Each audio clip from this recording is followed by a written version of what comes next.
when the ship's lookout spotted 3 mines in the water. The CO ordered the crew to general quarters, and with battle stations manned, ordered the ship to back out of the minefield, textbook style, through its wake. That's when the mine hit, blasting a 22-foot hole in the center of the ship's hull. I was on the old 3 level, just above the pilot house, taking pictures of the mines. And when the mine went off, we all looked back because the helicopter was just lifting off, and a bunch of us thought that maybe the helo blew up. And all we could see when we looked back was a wall of flames and a lot of smoke, heavy black smoke. First thing I did was drop my camera, and a couple of us ran back here, started setting up hoses and grabbing OBAs so that we could fight the fire. You can see the big ball of flame when it surrounded the whole ship. It came up through the stack at the same time, about 100 foot above the ship.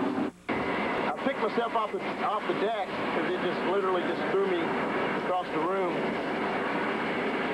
And the first thing was going through my mind was, where was everybody else at? There was lagging, which was on fire. A lot of it rained over the entire ship and set most of the awning on fire.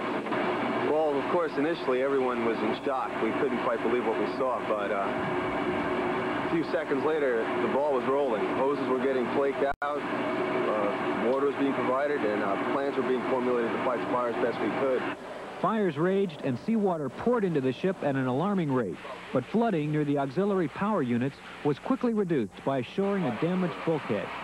The units were then lit off, giving the commanding officer needed power to maneuver the ship safely out of the minefield. At that particular time,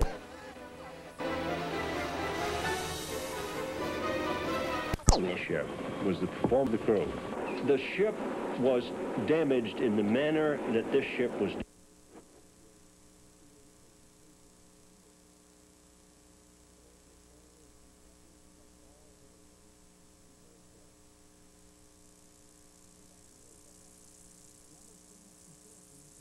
Together for 2 years. They attained the highest grades ever at the Navy's damage control training facility at Guantanamo Bay before deploying. And it was ship policy that every crew member memorize initial reactions for a main space fire or main space flooding. When it first went off, the explosion first happened, the crew just started right then and there just fighting the fire and started dewatering the main space and AMR-3, and we just started helping each other out. We came together real closely as a crew. Worked out real good. They got the P-250 started, and we got fire hoses charged and started to fight the fire until we got fire main back. They didn't have time to think. All they did was react from their training. They've been, through the last 2 years, a lot of training on DC, and I think it just came automatic. From firefighting to plugging to dewatering to starting diesels and switching generators. After 5 hours, the fires were out. Shoring was in place, and some spaces were being dewatered. Ammunition was shifted to a new location on the ship. Doubler plates were welded to many of the major structural cracks to maintain the ship's integrity. As we sit here tonight, we're down about 7 feet in the stern and about 4 feet forward. We're making our way to Dubai, and we're going to get there. We're going to transit 187 miles. We're going to make sure our shoring works, that our pumps work, and we're going to bring this baby home to the United States Navy and to the people back in the United States. Because we're a great Navy, and we're going to show them that this is what we're all about and what we can do, that we're professionals and we're tough. And I'm very proud of the men on this ship tonight and what we've been through. And I think they're very proud of themselves and they're proud of their Navy. And they view what they've done here tonight with a great sense of pride. They're Samuel B. Roberts sailors. They're proud of it. And we're going to make it all happen. Aboard ship, the impact of the blast dented bulkheads, cracked seams, and twisted metal. What you're seeing over here is what used to be the controllable pitch propeller oil distribution box, the CPP sump heaters, and some other equipment that used to be down in the engine room lower level about 20 feet below us. The mine hit in between the 2 gas turbine modules here, and and the blast forced all of the machinery up into the overhead of the engine room upper level. It also ruptured 2 fuel oil tanks and the main reduction gear oil sump. When the blast hit, we had 4 people inside here. All of them received burns, cuts, bruises. One man was trapped underneath the deck plates here. We had to pry the deck plate off to pull him out before he was drowned. Reviewed some film of the ship and saw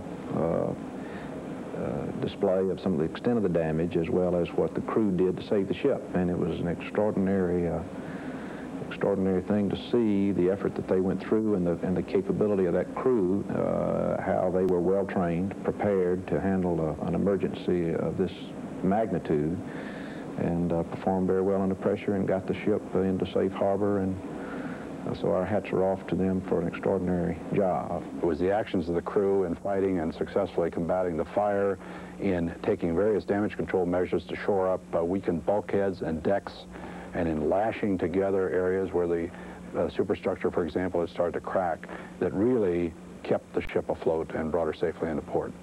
The ship's commanding officer sent a laudatory message to Lieutenant Eric Sorensen, Roberts' former damage control assistant, who's now teaching in Newport, Rhode Island. In his message, Commander Wren said, "We saved our ship after hitting a mine, in no small part because of your relentless training and insistence on Samuel B. Roberts' damage control readiness. Your shipmates thank you for giving us the edge in the battle between life and death." They knew the ship very well. They knew the geography. They knew the major, all of them had the major subdivision bulkheads memorized all the way from the bow to the stern. They knew which spaces were located from the bilge up. They could tell you that the APU room was at frame 100, and that they could tell you that the bridge was located directly above that on the O2 level. So they could think in that manner. Of the 5 fire pumps on board, they knew what the primary and alternate sources of power were, which switchboards fed them, so that they can have an idea of if a machinery space was isolated electrically, what would that do to their firemen? The same thing with the AFFF stations. So you'd see the crew running around, and I'd ask them, and all they'd think is 12, 24, 31, 43, 43, and those are the magic numbers to tell them whether they're dealing with which switchboard and whether it was primary or alternate source. Lieutenant Sorensen rewrote the ship's main space fire doctrine during the pre-commissioning stage, using all the latest damage control updates available through the Naval Sea Systems Command. It's a tremendous step in evolution over the old way of doing business, and it recognized the fact that we have AFFF now, and that it gave us a lot more latitude in how we went about attacking fires. And we trained with that right from the beginning. The main space fire doctrine was probably the best known document on the ship, and we had it miniaturized, and everybody on board, I think we had something like 300 copies made. Everybody on board carried one in their back pocket until they learned it. We held a couple of all-officer and chief petty officer fire drills. You might end up with an E8 storekeeper as #1 nozzleman, and the CSO, Lieutenant Commander CSO, is the AFFF station operator, just so that everybody had a good idea what was really involved in the steps of putting out a fire. I had an unbelievably enthusiastic crew on Roberts. That was my biggest help. Very green initially, 70% hadn't been to sea before, but incredible enthusiasm and a positive attitude. For 5 hours, Roberts' damage control crews battled fires, shored ruptured bulkheads, dewatered flooded spaces, and maneuvered the ship out of the minefield on auxiliary power, saving the ship. Good engineering, good damage control, good leadership, but more importantly, more than anything else in the world, good sailors and good men. For Navy News This Week, I'm Petty Officer Russ Owens. 10 crewmen were injured in the incident, 4 of them seriously, suffering mostly from 2nd and 3rd degree burns. These were the men in the main engine room when the mine blast punctured the hull. And Petty Officer Mike O'Shaughnessy brings us their story. Last week at Andrews Air Force Base in Washington, D.C., burn victims from the Roberts changed planes en route to the burn unit at Brooke Army Medical Center in San Antonio, Texas. From one of the victims, we learned just how fast things can get deadly in the Gulf. Well, it was actually pretty quick. It happened. It was just a big wall of fire is actually all I saw. And I went to close my eyes and everything and control myself as best I could and hit the deck. And I was in, like, panic, and I tried to scream, you know, I'm on fire. But fortunately, all four of the engineers escaped the engine room pandemonium after the blast, and they wanted to pass on some advice to fellow sailors en route to the Gulf. Yeah, when they pass general quarters, when you hear they say there's a mine or something out there, take it seriously. That's it. Get in your battle gear and get ready. And even though the heroic damage control efforts were right on and saved the Roberts, Fireman Smith said, don't take the little things for granted either. You know, when we go to general quarters, you're supposed to be in battle dress, and part of that is having your sleeves down and buttoned. I didn't think it was that serious. I left them rolled up, and if I'd had them down, my arms wouldn't have gotten burned like they did. But Chief Petty Officer Alex Perez probably says it best of all. It's not a game. It's people out there are crazy and they're serious. Reporting for Navy News this week, I'm Petty Officer Mike O'Shaughnessy. All four of the men at Brooke Army Hospital are now listed in satisfactory condition. When we come back, we'll talk about the U.S. actions taken as the Joint Middle East Task Force strikes back against Iranian targets. Stay with us.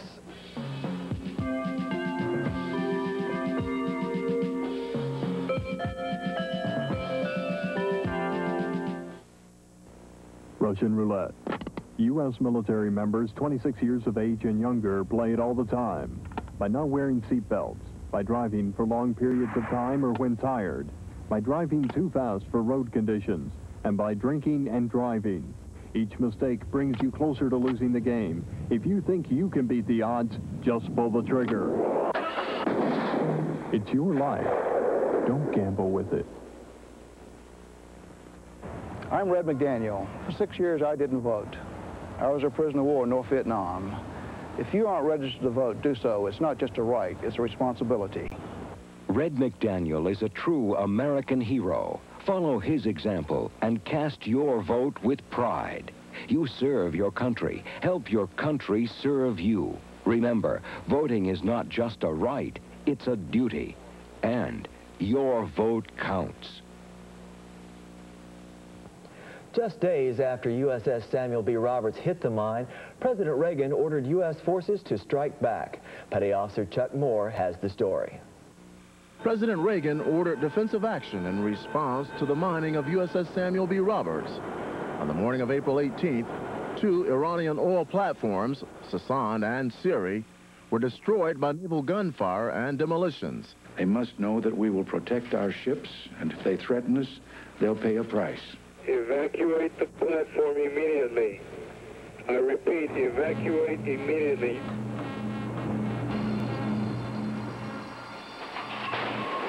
In response, an Iranian patrol boat fired on U.S. forces at the Siri platform, only to be sunk by USS Simpson and USS Wainwright. Further south in the Gulf, Iranian frigates fired on U.S. ships and aircraft in the Strait of Hormuz. I don't know if anybody else was surprised about the response from the Iranians, but I certainly was. While these attacks may have been unexpected, the Navy was not unprepared. Well, we, of course, had no way of knowing just what their reaction might be. On the other hand, it would not be prudent not to have planned what to do in the event of a reaction. Of course, our ships are prepared and have the necessary guidance to permit them to defend themselves against any hostile action, and they took the necessary action very successfully. This is a warning. Stop and abandon ship. I intend to sink you. Over. I think that the performance of our ships in the Persian Gulf incidents of the last several days prove that if you're ready, you don't need a lot of planning. It's a come-as-you-are situation, and the ships were prepared, and when the whistle blew, they were ready to go. During the 9-hour clash between U.S. and Iranian forces, Navy ships and aircraft made successful strikes against Iranian frigates and speedboats. Navy officials say all but one missile fired was on target. Meanwhile, when the Iranians were launching missiles at U.S. ships, sailors fired metal chaff into the air to confuse those missiles' guidance system. result, all of the Iranian missiles fired missed. You can't do that without well-trained crews who've been working hard to get themselves into a high state of readiness, as all our ships out there are. Naval aviators were also ready. All of the A-6 Harpoons were direct hits, as were the laser-guided bombs. We also used other ordnance against the Bog Hammer, a very high-speed speedboat, difficult to hit. A maneuvering target at sea is a very difficult thing to hit, but our pilots showed their skill, and our ordnancemen showed how well they could do the job. Officials say this kind of success, both in the air and on the sea, prove that Navy weapons programs are just what the doctor ordered. What it tells me is that we're building the right weapons to do the job. They worked, and they worked as advertised. They worked in a tough environment. They worked on little notice. They worked when the pressure was on, when our ships were being fired at. We fired and we hit. When one sees nearly every weapon launched by our forces successfully engage the enemy and sink or knock down the opposition, that's the mark not only of good, competent hardware, both sensors as well as the weapon systems themselves, but people who are trained to operate those systems react instinctively and professionally to the challenge that comes up. And that instinctive response comes from training. It's often been said that the initial reaction of an individual is highly dependent on his training. And the CNO added the events of last week proved that not only naval personnel are well trained. I think all of our people, and by this I'd have to say the people of all the services involved in that engagement, or that series of engagements last Monday, all of them demonstrated a very high level of professionalism, good coordination, good professional competence. For Navy News This Week, I'm Petty Officer Chuck Moore. During the fighting, a Marine Cobra helicopter was lost at sea due to unknown circumstances. An extensive search was conducted without success, and the two crewmen have been officially listed as missing. It wasn't long ago when critics of our naval buildup were saying that the Navy was putting all its efforts into a global defense force that would be unable to cope with small third world skirmishes. But Navy leaders say that last week's actions in the Gulf have proven those critics wrong, and the U.S. Navy is the most adaptive and responsive force in the world today. The United States Navy Marine Corps team is a flexible force that our units can meet challenges all across the spectrum of conflict, as we term it. That is, that the forces we have in place deployed are capable of responding to aggression and hostilities at many different levels and in many different forms. I think what we saw in the events of last week, as well as in our overall posture in the Middle East, is that our current naval force capability is highly flexible, highly mobile, and can be tailored to whatever requirement exists. Flexibility, mobility, and responsiveness are things that the Commander-in-Chief looks for when difficulties arise on the horizon, and those are things that the United States Navy is well prepared today to deal with. Officials also said that the decisive and accurate response of the Navy last week in the Gulf will not only quiet critics, it will also supply firepower when testifying before Congress on the budget. Well, I think it will help us, and it will be strengthened by the fact that it's our people in uniform serving on those ships who have demonstrated the kind of professionalism that I think deserves the support of the Congress, and I think on that basis will receive the support of the Congress because of the people and the job they're doing. Secretary Ball also said last week's incidents showed the world what kind of a Navy the United States has. It shows that training pays off, preparation pays off. We've invested a lot over the last 10 years in equipment for our fleet units and squadrons in order to make sure that we've got top-of-the-line weapon systems and gear and sensors. But that in and of itself is not enough. It takes people to make these systems work. And I think what we saw in the Persian Gulf last week was a graphic example of how well-trained, dedicated, and prepared professionals can do the job.